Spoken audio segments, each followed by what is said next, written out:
আসসালামু আলাইকুম। কি অবস্থা সবার? সকাল সকাল ঘুম থেকে উঠে পিঠা বানানো কিন্তু শীতের বেলায় একদমই সহজ না। তো আজকে তিলের পিঠা বানাবো, সেজন্য একটা ডো বানাবো। আমার কাছে সবচেয়ে সহজ পদ্ধতি হচ্ছে যে চালের গুঁড়াটাকে টেলে তারপরে গরম পানি দিয়ে ঠুস ঠুস করে বানাই ফেলো। একদম ইজি, একদম জবরদস্ত একটা ডো হয়। তো গরম পানি দিয়ে লবণ কিন্তু দিয়েছি, এরপর ঠান্ডা পানির মধ্যে হাত চুবিয়ে চুবিয়ে আস্তে আস্তে ডোটা বানিয়ে ফেলা যায়। তো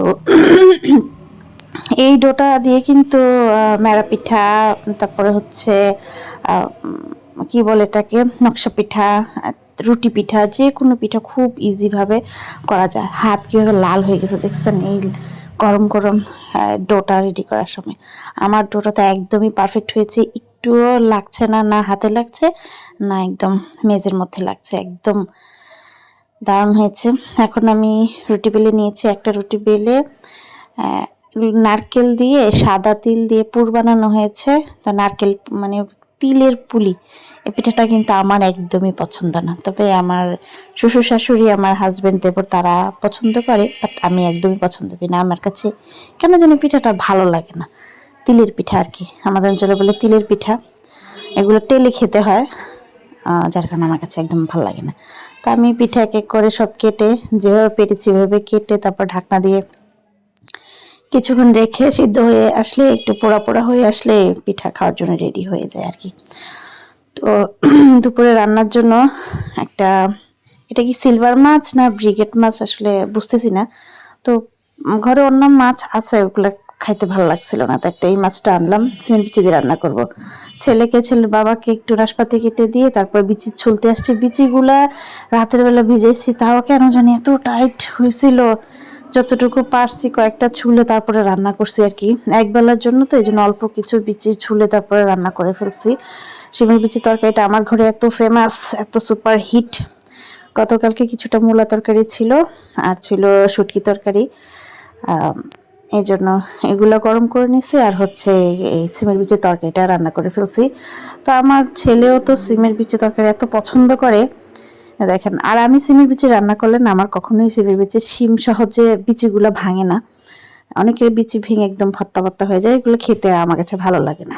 তো আমার ছেলে তো অনেক পছন্দ করে, প্রথমে ছেলেকে সিমের বিচি দিয়ে খাবার দিয়ে দিয়েছি। দুপুরে খাওয়া দাওয়ার পর্ব শেষ করে সন্ধ্যার একটা আইটেম করছি, চিকেনের আইটেম। সেজন্য চিকেনগুলো ছোটো ছোটো টুকরা করে নিয়েছি, বুকের মাংসটা নিয়েছিলাম আর কি। তারপর একটা বাটার পেপারের মধ্যে নিয়ে তারপর শিল দিয়ে একটু ছেঁচে পাতলা করে নিচ্ছিলাম। আমার কাছে যদিও চিকেন যে হ্যামার আছে, বাট হ্যামার নামি বা ধোয়া টোয়া ঝামেলা ভালো লাগে না। তো একটু টক দিয়ে নিলাম, এর মধ্যে 1/2 চামচ গোলমরিচ, স্বাদ মতো লবণ, আর হচ্ছে আদা রসুন বাটা 1 চা চামচ দিয়ে ভালো করে এটাকে মিশিয়ে নিয়ে তারপর চিকেনগুলো এটার মধ্যে ভিজিয়ে রেখে দিব।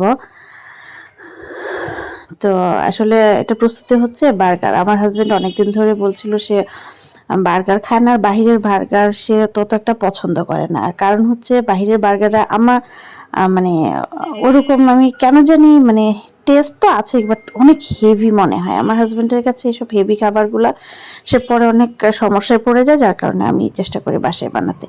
তো বার্গারের জন্য তো বার্গার সস লাগবে। তো প্রথমে মেয়োটা বানিয়ে নিচ্ছি সিদ্ধ ডিম দিয়ে, সব কিছু পরিমাণ মতো দিয়ে মেয়োনেজ করব প্রথমে, তারপরে হচ্ছে করব বার্গার সস এটা দিয়ে। যেখানে গোলমরিচের গুঁড়া, স্বাদ মতো লবণ, চিনি, চিলি ফ্লেক্স গুঁড়া, দুধ, সর্ষে, তারপরে হচ্ছে সামান্য একটু লবণ, লেবুর রস, সব কিছু দিলাম। প্রথমে রসুন দিতে ভুলে গেছিলাম, রসুন, ধনেপাতা আর টমেটো সস দিয়ে মেয়োনেজের সাথে একসাথে মিলিয়ে বার্গার সস বানিয়ে নিয়েছি। বিশ্বাস করবেন না, সসটা এতটা টেস্টি হয়েছে আর এতটা সুন্দর হয়েছে, একদম পারফেক্ট। কি পরিমাণ একদম ঘন আর ঠিক হয়েছে, দেখছেন কত সুন্দর, ফ্লেভারটা কিন্তু দারুণ ছিল। আমি অবশ্য কাঁচামরিচ দিতাম, বাট বেশি ঝাল হয়ে গেলে আমার ছেলে খেতে পারবে না, তো সেজন্য দিই নাই। আর এখানে আমি একটা আগাম কিন্তু করছি, সেটা হচ্ছে যে তিলের পিঠার যে ডো বানিয়েছিলাম ওইটা অনেকটা রয়ে গেছিল সকালবেলা, তো ওটা দিয়ে ছোট ছোট 3টা পিঠা হয়েছে। আমার হাজবেন্ড যেহেতু এই পিঠাটা খেতে পছন্দ করে, সেজন্য ওর জন্য আসলে আমি 2-3টা পিঠাও বানিয়ে ফেলেছিলাম। আমি তো নকশা পিঠার অনেক নকশাই ভুলে গেছি, ঠিক মতো আসলে কাজ না করলে এরকম হয়। তো আমি মেয়োনেজ দিয়ে একটু নকশি পিঠা খাচ্ছিলাম আর কি, আমার কাছে বেশ ভালোই লেগেছে। তো এখানে চিকেনটা ম্যারিনেট করে পরে আবার আমি একটু চিলি ফ্লেক্স দিয়েছি, একটু ঝাল ঝাল না হলে ভাল লাগে না। চিকেনটাকে একটু ফ্রাই করে নিব, চিকেনটা ফ্রাই করে তারপরে হচ্ছে বার্গারটা আমি রেডি করব। মানে আমার হাজবেন্ড মূলত চিকেন ফ্রাই বার্গারটা খেতে চেয়েছিল আর কি, যার কারণে আমি চিকেনটা একটু ভেজে নিচ্ছি। আর হচ্ছে মানে আমার হাজবেন্ডের যে চিকেন পেটি বার্গারটা আছে না, ওটা ওর কাছে তেমন একটা পছন্দ না আর কি। বার্গারের ভিতরে যে ক্রিসপি চিকেনটা হয় এটা তার কাছে খুব ভালো লাগে, এই জন্য আর পেটি করি নেই, ফ্রাই করে তারপরে বার্গারটা করে দিব। বার্গারের বান আমি বাইরে থেকে নিউ মার্কেট থেকে নিয়ে এসেছি। এখন চিকেনটা ভাজা হয়ে গেলে সব রেডি। এই তো বার্গারের বানটা একটু ছেঁকে নিয়েছি, নিয়ে মেয়োনিজ টমেটো সস দিয়ে তারপর রেডি করে দিব।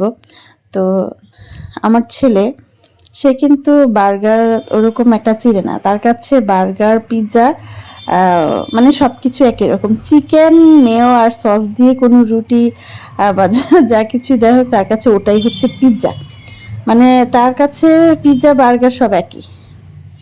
এখানে কিছু পেঁয়াজ আমি সিরকা আর লবণ দিয়ে ভিজিয়ে রেখেছিলাম একটু সফট হওয়ার জন্য, টমেটো দিয়েছি, চিকেন দিয়েছি। আর সবচেয়ে বড় কথা হচ্ছে আমার হাজব্যান্ড এই বার্গারের ভিতরে যে চিজটা হয়, ওটা আমার কাছে ওটা না হলে না বার্গারের ফ্লেভারটা স্ট্রং লাগে না, ভালো লাগে না। বাট আমার হাজব্যান্ডের কাছে ওই চিজটা ভালো লাগে না, ওর কাছে নাকি চিজের কোনো টেস্টই পায় না, সেজন্য ওকে আর চিজ দিলাম না। তো আমিও আসলে চিজ ওরকম আনি নাই, আর আমার কাছে ঝাল ঝাল না হলে তো ভালো লাগে না, তাই একটু বোম্বাই মরিচ দিয়েই খেয়েছি।